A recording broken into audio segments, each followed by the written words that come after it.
ನಮಸ್ಕಾರ ಸ್ನೇಹಿತರೆ, ನಮ್ಮದು ಶ್ರೀ ಸಪ್ತಗಿರಿ ಮನೆ ಮದ್ದು ಚಾನಲ್ ಇದೆ. ಅದರ ಮುಖಾಂತರ ಅನೇಕ ರೀತಿಯ ಎಪಿಸೋಡನ್ನು ಕೊಡ್ತಾ ಇದ್ದೀವಿ. ಸ್ನೇಹಿತರೆ, ನಮ್ಮ ಪ್ರಕೃತಿಯಲ್ಲಿ ನಾನಾ ರೀತಿಯ ಬಗೆಯ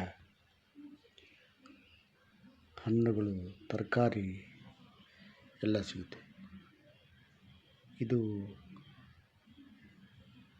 ಸೊಲಾನಮೇಸಿ ಸ್ಪೀಸಸ್ಗೆ ಸೇರ್ತಕ್ಕಂಥ ಇದು ಬದನೆಕಾಯಿ ಸ್ಪೀಸಸ್ಗೆ ಸೇರಿರ್ತಕ್ಕಂಥದ್ದು. ಇದು ಕಾಡು ಅಂದರೆ ಆಗಿನ ಕಾಲದಲ್ಲಿ ಅರಣ್ಯದಲ್ಲಿ ಬೆಳೆಯುವಂಥದ್ದು. ಇದು ಉಸ್ಟಕಾಯಿ ಅಂತಾರೆ. ಆಯಾ ಪ್ರಾಂತ್ಯಗಳಲ್ಲಿ ಏನಂತ ಕರೀತಾರೋ ತಾವಾಗಲೇ ಹೇಳ್ಬೋದು. ಇದರಲ್ಲಿ ನಮ್ಮ ಪ್ರಾಣವನ್ನು ಅಂದರೆ ಆಯಸ್ಸನ್ನು ಜಾಸ್ತಿ ಮಾಡೋ ಶಕ್ತಿ ಈ ಒಂದು ಕಾಡು ಬದನೆಕಾಯಿ ಇದೆ.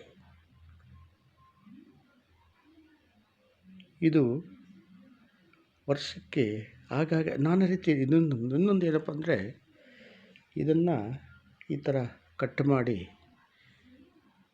ಉಪ್ಪಿನಕಾಯಿ ಮಾಡ್ತಾರೆ. ಅದರ ಬೀಜ ಇದೆ ಒಳಗಡೆ ಉಪ್ಪಿನಕಾಯಿ ಮಾಡ್ತಾರೆ. ಈ ಬೇಳೆಯಲ್ಲೇ ಹಾಕಿ ಸಾರು ಮಾಡಿದಾಗ ಬಹಳ ರುಚಿಕರವಾಗಿರ್ತದೆ ಬಾರಿ ತಿನ್ನಲಿಕ್ಕೆ ಅಷ್ಟು ಚೆನ್ನಾಗಿರ್ತದೆ. ಇದು ಸೇವನೆಯಿಂದ ನಮಗೆ ಅನುಕೂಲಗಳು ಜಾಸ್ತಿ. ಎಲ್ಲ ರೀತಿಯ ಉಷ್ಣವಾಹಕ ಇದು. ದೇಹವನ್ನು ಉಷ್ಣತೆಯನ್ನು ಇನ್ನೊಂದು ಕೇಳ್ಬೋದು, ಈಗ ಉಷ್ಣತೆ ಮಾಡಿದೆ ಏನಾಗುತ್ತೆ ಅಂತ. ಆದರೆ ಮೈನಸ್ ಇಂಟು ಮೈನಸ್ ಪ್ಲಸ್ ಆಗುತ್ತೆ, ಪ್ಲಸ್ ಇಂಟು ಮೈನಸ್ಸು ಪ್ಲಸ್ ಆಗಲ್ಲ.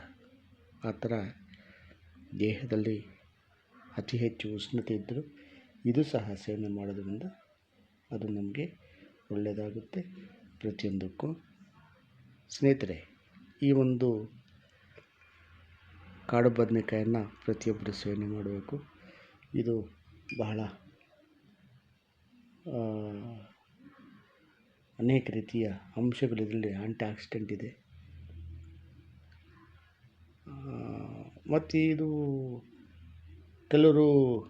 ಕೆಲವೊಂದು ಇದರಲ್ಲಿ ಇದನ್ನು ಸೇವನೆ ಮಾಡಬಾರ್ದು ಅಂತಾರೆ. ಯಾವುದು ಬದನೆಕಾಯಿನ ಯಾವಾಗ ಈ ಚರ್ಮ ರೋಗ ಬಂದಾಗ. ಇದು ಸಹ ಅದಕ್ಕೂ ಅನ್ವಯಿಸಲ್ಲ. ಇದನ್ನು ವೈದ್ಯರ ಪ್ರಕಾರ ಹೋಗಬೇಕಿದೆ. ಯಾರು ಬೇಕಾದ ಸೇವನೆ ಮಾಡ್ಬೋದು, ತೊಂದರೆ ಇಲ್ಲ. ಸ್ನೇಹಿತರೆ, ಮುಂದಿನ ಎಪಿಸೋಡಲ್ಲಿ ಇದರ ಬಗ್ಗೆ ಇನ್ನೂ ತಿಳಿಸ್ಕೊಡ್ತೀವಿ. ನಮಸ್ಕಾರ. ಇದನ್ನು ನೋಡಿ ಲೈಕ್ ಮಾಡಿ, ಶೇರ್ ಮಾಡಿ, ಸಬ್ಸ್ಕ್ರೈಬ್ ಮಾಡಿ. ಎಲ್ರಿಗೂ ನಮಸ್ಕಾರ ಸ್ನೇಹಿತರೆ.